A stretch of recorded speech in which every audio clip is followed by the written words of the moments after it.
அகிலமெங்கும் உள்ள தமிழ் நேயர்கள் அனைவருக்கும் பரம்பரை ஜோதிடர் உங்கள் மனோ பாலாஜியின் அன்பான வணக்கம். துலாம் ராசி நேயர்களுக்கு செவ்வாய் பகவானால் ஏற்படக்கூடிய ருட்சக யோகம். இந்த ருட்சக யோகத்தினால் உங்களுடைய ராசிக்கு, துலாம் ராசிக்கு எந்த அளவுக்கு ஒரு மேன்மையான அதிர்ஷ்ட யோகங்கள் ஏற்பட போகுது அப்படிங்கிறத பற்றி தாங்க இந்த பதிவில் இப்போ நாம் பார்க்க போகிறோம். முதலாக பார்க்குறவங்களா இருந்தீங்கன்னா சப்ஸ்கிரைப் பண்ணி பெல் பட்டன் அழுத்தி ஆல் ஆப்ஷன் கொடுங்க. செவ்வாய் பகவான் அப்படிங்கிற ஒரு நிலை உங்களுக்கு 2ஆம் அதிபதியும் 7ஆம் அதிபதியும் செவ்வாய் பகவான். இந்த செவ்வாய் பகவான் ஜூலை மாதம் வரைக்குமே, அதாவது ஜூன் மாதம் 1ஆம் தேதியிலிருந்து ஜூலை மாதம் 12ஆம் தேதி வரைக்கும் 7ஆம் இடத்தில் கலஸ்தர ஸ்தானத்தில் உங்கள் 2ஆம் அதிபதி ருட்சக யோகமாக உட்கார போகிறாருங்க. இந்த ருட்சக யோகம் அப்படின்னா என்ன அப்படின்னு பார்த்துட்டோம்னாங்க, அதாவது தொழிலில் அருமையான ஒரு மேன்மை, இடம் வீடு பூமி சம்பந்தப்பட்ட விஷயத்தில் ஒரு தன்மானத்தை, அதாவது ஒரு பெருமை ஆக்கக்கூடிய ஒரு யோக பலன்கள் உங்களுடைய ராசிக்கு அமையக்கூடிய ஒரு காலகட்டமாக இந்த ருட்சக யோகம் உங்களுக்கு அமையப்போகுதுங்க. ருட்சக யோகம் உங்களுடைய ராசிக்கு 7ஆம் இடத்தில் கேந்திர ஸ்தானத்தில் அமைகிறது வந்துங்க. இது தனி பெரும் யோகம். அதாவது தனஸ்தானாதிபதியும் கலஸ்தர ஸ்தானாதிபதியும் அது ஒரு யோகமாக 7ஆம் இடத்தில் உட்கார போது, அப்போ இந்த யோகம் உங்களுக்கு குடும்பம் சார்ந்த விஷயங்களில் ஏற்கனவே ஏற்பட்ட சில பிரச்சனைகள் இருந்தாலும் அந்த பிரச்சனைகள் எல்லாமே முற்றுப்புள்ளி வைக்கக்கூடிய ஒரு காலகட்டமாக உங்களுக்கு அமைய போகுதுங்க. அதே சமயம் வீடு மண்மனை பூமி சார்ந்த விஷயம், டாக்குமெண்ட் சம்பந்தப்பட்ட பிரச்சனைகள், ஏற்கனவே எத்தனையோ பிரச்சனைகள்ங்க இருந்தாலும் நான் முடித்தேன், ஆனால் ஒரு பிரச்சனை போனால் ஒரு பிரச்சனை ஆரம்பிச்சுட்டு இருக்குது. இப்போ பண சிக்கல்கள் நெருங்கிருச்சு, இதனால் இதிலிருந்து மீண்டு வர்றது எந்த மாதிரி வரும்னு சொல்ல முடியல அப்படின்ட்டு ஒரு இடமே இருக்குது. அது ஒரு கேஸு கச்சேரி கோர்ட்டு வரைக்கும் போயிருச்சுங்க. அந்த பிரச்சனை முடிக்கவும் முடியல, விடவும் முடியல. ஆனால் அந்த பிரச்சனைகள் சால்வ் ஆச்சுன்னா நான் அருமையாக வாழ முடியும், நான் சந்தோஷமான ஒரு இடம் வாங்கலாம், ஒரு வீடு கட்டலாம், ஒரு பெரிய ஆதாயத்தை நான் எதிர்பார்க்க முடியும். ஆனால் இருக்கிற சொத்து இப்போ லாக் ஆகி போச்சு, இருக்கிற பிரச்சனையிலிருந்து வெளியே வர முடியல, செலவும் பண்ண முடியல, இது எப்போதான் முடியும் அப்படின்னு சில பேர் எதிர்பார்த்துட்டு இருப்பீங்க.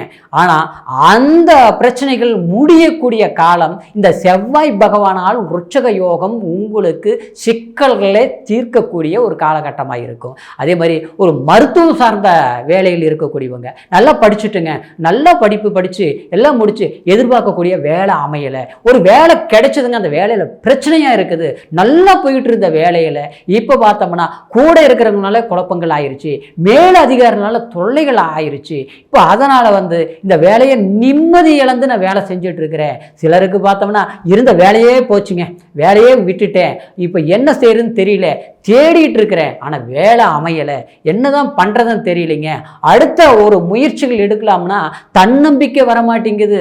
முயற்சிகளுக்கு தகுந்த மாதிரி ஒரு பலன் வந்தால் தானே ஒரு தெம்பாக செயல்படுத்த முடியும். எதுவுமே அடுத்தவங்களுக்கு ஒரு உதவி செய்தால் அவங்களுக்கு நல்லது நடக்குது, ஆனால் தனக்கு எதுவுமே சாதகமாக முடிய மாட்டேங்குது அப்படின்னு நினைக்கக்கூடிய, அதாவது துலாம் ராசி நேயர்களுக்கு கண்டிப்பாக உங்களுக்கு எதிர்பார்க்கக்கூடிய சில நல்ல விஷயங்கள், வேலையில் இருக்கக்கூடிய பிரச்சனைகள் தீரும், புதிய வேலை தொடங்கக்கூடியவங்களுக்கு, எதிர்பார்க்கக்கூடியவங்களுக்கு வேலை வாய்ப்பு நிச்சயமாக ஏற்படும் இந்த ருட்சக யோகத்தினால்.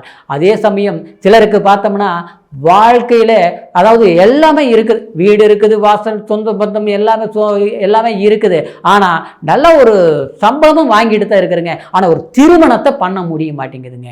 திருமணம் தடையாகவே இருக்குதுங்க. எங்கே போனாலும் பொண்ணு பார்த்தா பொருத்தம் இல்லை, பொருத்தம் நல்லா இருந்தா பொண்ணு பிடிக்கல, பொண்ணு பிடிச்ச பொண்ணு பார்த்தோம்னா கடைசியில் பார்த்தா அது ஏதாவது ஒரு வழியில் யாராவது ரூபத்தில் கட் பண்ணி விட்டுறாங்க. ஆக மொத்தத்தில் நடக்கக்கூடிய திருமணத்தை எதிர்பார்க்குறோம், ஆனால் அந்த திருமணம் தள்ளி தான் போகுதே தவிர செஞ்சு முடிக்க முடிய மாட்டேங்குதுங்க அப்படின்னு சிலர் துலாம் ராசி நேயர்கள் அதாவது வருத்தப்பட்டு இருக்கிறீங்க. ஆனால் அவங்களுக்கு கண்டிப்பாக இந்த 2ஆம் குடும்பஸ்தானாதிபதி 7ஆம் இடத்துல இருந்து 7ஆம் பார்வையை உங்களுடைய ஜென்மத்தை பார்க்கறதுனால கண்டிப்பாக அது யோகமாக அடைஞ்சிருப்பதனால உங்களுக்கு திருமணம் சார்ந்த விஷயங்கள் நடக்கும். அதே மாதிரி சிலருக்கு அதாவது திருமணம் செஞ்சு டைவர்ஸ் ஆயிருச்சுங்க, குடும்பத்தில் பிரிஞ்சிருக்கிறோம், ஏதாவது மறு வாழ்க்கை அமைக்கலாமா அப்படிங்கிற ஒரு முயற்சிகள் எடுத்துட்டு இருக்கிறேன் அப்படிங்கிறவங்களுக்கு அந்த மறு வாழ்க்கை வாய்ப்புகள் கண்டிப்பாக கூடி வரக்கூடிய ஒரு காலமாக இருக்கிறதுனால இந்த காலகட்டத்தில் நீங்கள் முயற்சிகள் எடுங்க. கண்டிப்பாக வாழ்க்கையில் ஒரு சிறப்பான மன வாழ்க்கை அமையும். சிலருக்கு கல்யாணம் நடந்தவங்களுக்கு புத்திர பாக்கியம் லேட்டாக இருக்குதுங்க, குழந்தை பாக்கியம் இல்லை அப்படிங்கிறவங்களுக்கு குழந்தை பாக்கியம் கண்டிப்பாக இந்த ருட்சக யோகத்தினால் உங்களுடைய மன வாழ்க்கை சிறக்கக்கூடிய புத்திர பாக்கியம் அமையும். அதே சமயம் இந்த செவ்வாய் காரகத்தவம் அப்படின்னா இது செவ்வாய் பகவானால் ஏற்படக்கூடியது பூமி சம்மந்தப்பட்டது, வீடு கட்டடம் சம்மந்தப்பட்டது. சிலருக்கு வீடு கட்டணுங்க, பாதியில் நின்று போச்சு, ஒரு லோன் எதிர்பார்த்துட்டு இருக்கிறேன், வரவே இல்லைங்க, கிடைக்கவே இல்லை, தள்ளி தள்ளி போயிட்டு இருக்குது அப்படின்னு நினைக்கக்கூடியவங்களுக்கு கண்டிப்பாக ஒரு அரசாங்கத்தினால் ஒரு செல்வாக்கோ இல்லை ஒரு பிரைவேட் லோனாக இருந்தாலும் குறைந்த வட்டியில் கிடைக்குமா அப்படின்னு எதிர்பார்க்குறவங்களுக்கு கண்டிப்பாக கிடைக்கக்கூடிய பாக்கியம் இந்த ருட்சக யோகத்தை ஏற்படுத்தும். சிலருக்கு பார்த்தோம்னா ஒரு அவசரத்தில் திடீர்னு ஒரு தேவையில்லாத ஒரு விரைய செலவு வந்துருச்சுங்க, அப்போ அதிகமான இன்ட்ரெஸ்ட்டில் வாங்கிட்டுங்க, ஆனால் அந்த வட்டி ஆரம்பத்திலேருந்து வட்டி தான் கட்டிகிட்டு இருக்கிறேனே தவிர ஆனால் முதல் கட்டவே முடியல. மறுபடியும் பார்த்தோம்னா கடன் மேலே கடன் ஆயிடுச்சு, இப்போ பார்த்தோம்னா கட்ட முடியுமாங்கிற பயமாக இருக்குது, வேலையிலையும் பிரச்சனையாயிருச்சு, கடனும் அதிகமாயிருச்சு, வட்டி கட்டி சமாளிக்க முடியலைங்க, அடுத்தவங்களுக்கு நல்லா தாராளமாக செலவு பண்ணிட்டு நிம்மதியாக இருந்துங்க. ஆனால் இப்போ பார்த்தோம்னா 45 40 50 வயசு பக்கம் ஆகிப்போச்சு, ஆனால் இன்னைக்கு மனசில் பயம் வந்துருச்சு, நம்மளால வாழ முடியுமா, சாதிக்க முடியுமா, நம்ம குழந்தைங்களை கரை சேர்க்க முடியுமா, மன வாழ்க்கையில் மகிழ்ச்சியான ஒரு குடும்ப வாழ்க்கையில் இருந்து தகப்பனாக இருந்து நம்ம குடும்பத்தை மேன்மை பண்ண முடியுமா அப்படிங்கிற குழப்பங்கள் வருதுங்க, பயம் வருதுங்க, படுத்த தூக்கம் வர மாட்டேங்குது, விடிய விடிய யோசிக்கிறேன், ஆனால் எதை செய்யலாம், என்ன பண்ணலாம் ஒன்றுமே புரிய மாட்டேங்குதுங்க. முடிஞ்ச வரைக்கும் அடுத்தவங்களுக்கு நல்லதான் பண்ணேன், ஆனால் இப்போ பார்த்தோம்னா எனக்கு ஏன் இந்த மாதிரி ஒரு கஷ்டங்கள் அதிகரிக்குது, கடன் சுமைகள் அதிகரிக்கிறது, இதுக்கு என்னதான் இமோஷனா அப்படின்னு நினச்சி வருத்தப்படக்கூடியவங்களுக்கு கண்டிப்பாக பூமியினால் ஆதாயம் கிடைக்கும், வெளிநாடு தொடர்புகளால் மகிழ்ச்சி பெருகும், உறவு முறைகளால், ஏன்னா 7ஆம் இடம்ங்கிறது கலஸ்தரஸ்தானம் மட்டும் இல்லை, சொந்த பந்தங்களுடைய இணைப்பு ஸ்தானம், நட்பு வட்டாரங்களுடைய இணைப்பு ஸ்தானம், திடீர் புதிய ஒரு பழக்க வழக்கங்களால் நமக்கு ஒரு ஆதாயம் கிடைக்கக்கூடிய இடமும் அந்த 7ஆம் இடம். அந்த 7ஆம் இடத்துல இந்த செவ்வாய் ஆட்சி நிலையில் இருக்கும்போது கண்டிப்பாக உங்களுக்கு புதிய தொடர்புகள், புதிய பழக்க வழக்கங்கள், அந்த மாதிரி சில வாய்ப்புகள் ஏற்படுங்க. குறிப்பாக இன்னும் சொல்ல போனோம்னா ஒரு பூமி பிரச்சனைகள் இருக்குதுங்க, ஒரு சொத்து இருக்குது, அது விற்கவே முடியல அப்படிங்கிறவங்களுக்கு இந்த காலகட்டத்தில் நீங்கள் முயற்சிகள் எடுத்தீங்கன்னா கண்டிப்பாக உங்களுக்கு அது ஒரு நல்ல ரேட்டில் விற்க முடியும். சிலர் பார்த்தோம்னா ஏதாவது ஒரு வீடு வாங்கலாம்னு நினச்சேன், ஒரு இடம் வாங்கலாம்னு நினச்சேன், கொஞ்சம் பணம் இருக்குது, ஏதாவது ஒரு லோன் அமைஞ்சதுன்னா ஒரு வீட்டை கட்டலாம்னு நினைக்கிறோம், ஆனால் அமைய மாட்டேங்குதுங்க, லோன் கிடைக்க மாட்டேங்குது அப்படின்னு நினச்சிட்டு இருப்பீங்க. ஆனால் அப்படியேப்பட்டவங்களுக்கு வீடு கட்டுற யோகம் இந்த ருட்சக யோகம் ஏற்படுத்தி கொடுக்கும். ஏற்கனவே கடன் சுமைகள் இருக்கக்கூடியவங்களுக்கு 8ஆம் பார்வையை இந்த செவ்வாய் பகவான் 2ஆம் இடத்த தனஸ்தானத்தை பார்க்கறதுனால கண்டிப்பாக கடன் பிரச்சனைகள் தொந்தரவுகள் இருக்கக்கூடியது கண்டிப்பாக உங்களுக்கு அதாவது பழு சுமையும் சில வாய்ப்புகள் தேடி வரும், சம்பள உயர்வுகள், அதாவது பணவரவு தனவரவுன்னு சொல்லக்கூடிய ஒரு நன்மைகள் ஏற்படக்கூடிய ஒரு காலகட்டமாக இருக்கிறதுனால நம்மளுடைய கடினமான முயற்சி தான், தெளிவான சிந்தனை தான் உங்களுக்கு இந்த ருட்சக யோகம் மேன்மை கிடைக்க போகுது அப்படிங்கிறதுல தெளிவாக இருந்து முயற்சிகள் எடுங்க. அடுத்தது பார்த்துட்டோம்னா உங்களுக்கு 4ஆம் அதாவது செவ்வாய் பகவான் இந்த ருட்சக யோகத்திலிருந்து 4ஆம் பார்வையாக உங்களுடைய ராசிக்கு 10ஆம் இடத்த தொழில் ஸ்தானத்தை பார்க்குதுங்க. குறிப்பாக உங்களுக்கு அதாவது இரும்பு மோட்டார் மெஷின் சம்மந்தப்பட்ட ஒரு வேலைகள் செய்யக்கூடியவங்க, அதே மாதிரி விவசாயம் தானிய சம்மந்தப்பட்ட வேலையை செய்யக்கூடியவங்க, வியாபாரம் சம்மந்தப்பட்ட தொழில் பண்ணுறவங்க, ஏற்கனவே செஞ்சு எல்லாம் நஷ்டம் அடைஞ்சு போச்சுங்க.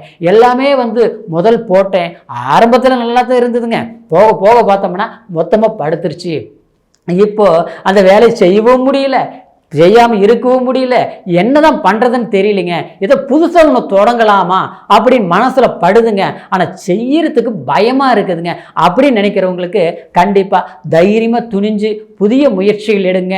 கண்டிப்பாக உங்களுடைய முயற்சி உங்களுக்கு மேன்மையே கிடைக்கும். அரசாங்கத்துறையில் வேலை செய்கிறவங்களுக்கு பணிச்சுமை அதிகமாக இருக்கும், மன அழுத்தங்கள் அதிகமாக இருக்கும். என்ன வாழ்க்கை, என்ன சம்பளத்துக்கு தான் வேலை பார்க்குற மாதிரி இருக்குதே தவிர சிறப்பாக நம்ம நல்லபடியாக வேலை செஞ்சாலும் நமக்கு பேர் கிடைக்க மாட்டேங்குது. கம்மனு ஒரு கூலி வேலைக்கு போயிட்டு இருக்கிறவங்களுக்கு கூட நமக்கு ஒரு நிம்மதி இல்லாமல் இருக்குது.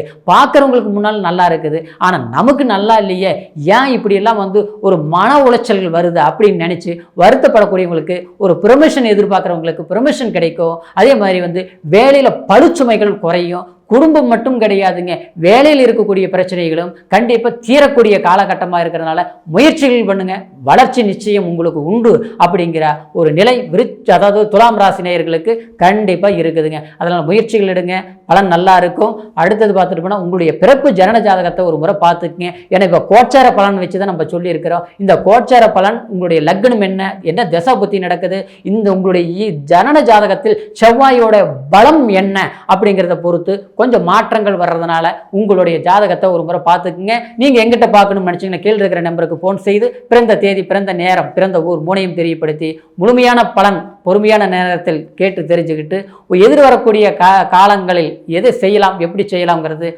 அதாவது நல்லா யோசித்து முயற்சி எடுங்க. கண்டிப்பாக வளமான வாழ்க்கை துலாம் ராசி நேயர்களுக்கு உண்டு அப்படிங்கிற மன மகிழ்ச்சியோட மீண்டும் அடுத்த பதிவில் உங்களை சந்திக்கிற வரைக்கும் நன்றி, வணக்கம்.